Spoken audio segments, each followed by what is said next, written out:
अगर आप भी बरसों से अपनी कमाई का एक बड़ा हिस्सा अपने सपनों के आशियाने के लिए बचा रहे हैं और फ्लैट खरीदने का मन बना रहे हैं, तो जरूरी है कि आप उस आशियाने को खरीदने से पहले वास्तु से जुड़ी उन तमाम बातों को जरूर जान लें, जो आपके घर में वैभव की कमी नहीं आने देगा। आज पटना के जाने माने ज्योतिषाचार्य देवज्ञ डॉक्टर श्रीपति त्रिपाठी जी बताएंगे कि फ्लैट खरीदते वक्त जातक को किन बातों का विशेष ख्याल रखना चाहिए और क्या सतर्कता बरतनी चाहिए।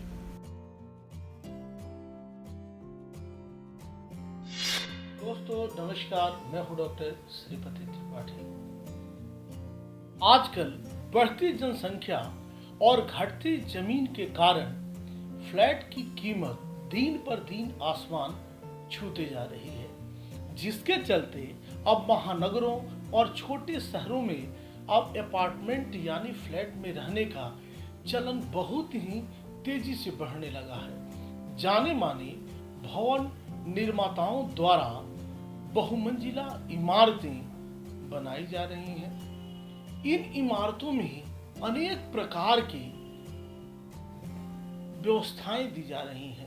अनेक परिवारों के लिए भी रहने के लिए छोटे बड़े हर प्रकार व आकार के फ्लैट बनाए जा रहे हैं। लेकिन क्या आप जानते हैं कि इन्हें बनाते समय में वास्तु नियमों का कितना पालन किया गया होगा या किया जाता है?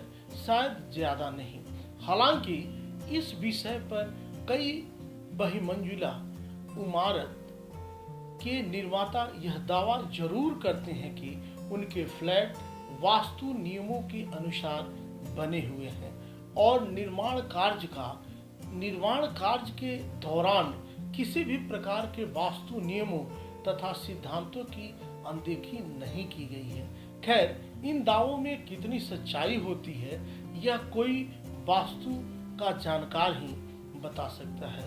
लेकिन अपार्टमेंट या फ्लैट में किसी प्रकार की कोई वास्तु अगर दोष है तो उसमें रहने वालों पर बहुत ही उसका विपरीत प्रभाव पड़ना तय है।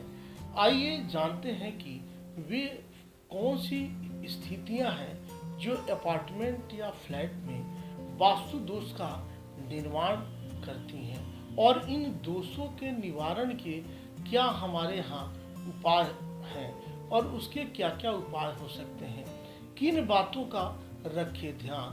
फ्लैट खरीदते समय भूमि के बारे में आप निश्चित रूप से इसकी पूरी आप जानकारी ले लें। फ्लैट खरीदने से पहले भूमि संबंधित वास्तु के नियमों के बारे में जान लें, क्योंकि वास्तु नियम सभी जगह समान रूप से लागू होते हैं। उस भूमि पर चाहे स्वतंत्र मकान बना हो या फिर बहुमंजिला अपार्टमेंट, भूमि के बारे में जानकारी ले लेनी चाहिए। आपको बता दें, कहीं इमारत का निर्माण किसी के कब्र या कब्रिस्तान पे तो नहीं हुआ है। वास्तु शास्त्र के अनुसार इमारत के नीचे दबी हुई वस्तुओं का सकारात्मक और नकारात्मक ऊर्जा का प्रभाव इमारत और उसमें रहने वाले लोगों पर होता है। परंतु यदि आप 3 मंजिल से ऊपर फ्लैट खरीद रहे हैं तो आप इस दोष से स्वतः ही बच जाते हैं, क्योंकि जमीन संबंधित दोष का दुष्प्रभाव सामान्यतः 2 से 3 मंजिल तक ही रहता है। रसोई घर की स्थिति का भी आपको निश्चित रूप से ध्यान रखना चाहिए। रसोई घर का एक महत्वपूर्ण भाग है। रसोई फ्लैट खरीदते वक्त रसोई घर की स्थिति का बखूबी आप जांच कर लें। रसोई का निर्माण वास्तु की दृष्टि से अग्नि दिशा में श्रेष्ठ होता है। इस दिशा में बिजली के उपकरण रखने पर किसी तरह की कोई भी समस्या नहीं आती। यदि भवन का निर्माण वास्तु सम्मत हुआ है तो इस दिशा के स्वामी ग्रह शुक्र अति प्रसन्न होते हैं, जिससे खासकर घर में सकारात्मक वातावरण बना रहता है। इस दिशा में वास्तु दोष होने पर घर का वातावरण तनावपूर्ण रहता है, इसलिए इसका निश्चित रूप से ध्यान रखना चाहिए।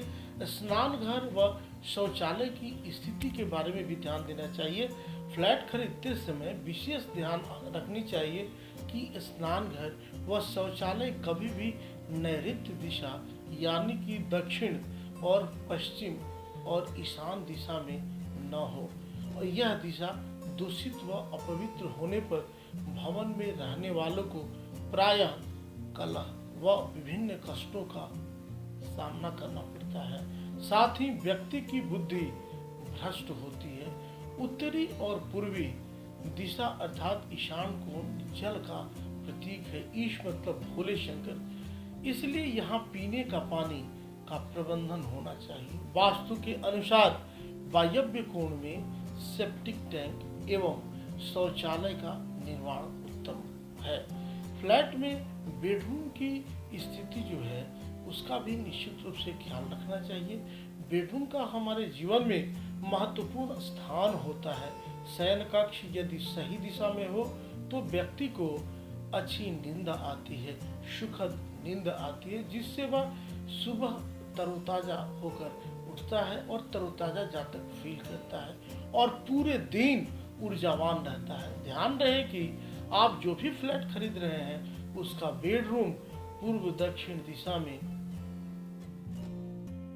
न हो, अन्यथा इसका अशुभ प्रभाव आपकी खुशियों पर पड़ेगा, तनाव ज्यादा बढ़ेगा, बीपी ज्यादा बढ़ा रहेगा।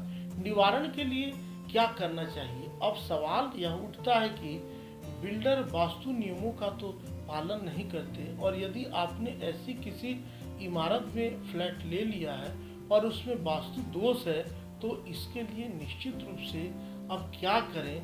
ऐसे में सबसे पहले आप स्वयं देखें। यदि आपको वास्तु का ज्ञान है तो निश्चित रूप से उपाय करें, अन्यथा किसी योग्य वास्तुविद से आप सलाह लेकर उस दोष को आप दूर कर सकते हैं कि उसमें दोष क्या है। आप सब यूं ही बने रहें। अगर आपके भी फ्लैट में कोई वास्तु संबंधित दोष बना हुआ है, कोई परेशानी बनी हुई है, तो निश्चित रूप से आप जो उपचार करके, सरल उपचार करके आप अपने घर में खुशी ला सकते हैं। आप सब यूं ही बने रहें। मिलते हैं अगली वीडियोज़ में, तब तक के लिए नमस्कार, जय माता दी, वंदे मातरम।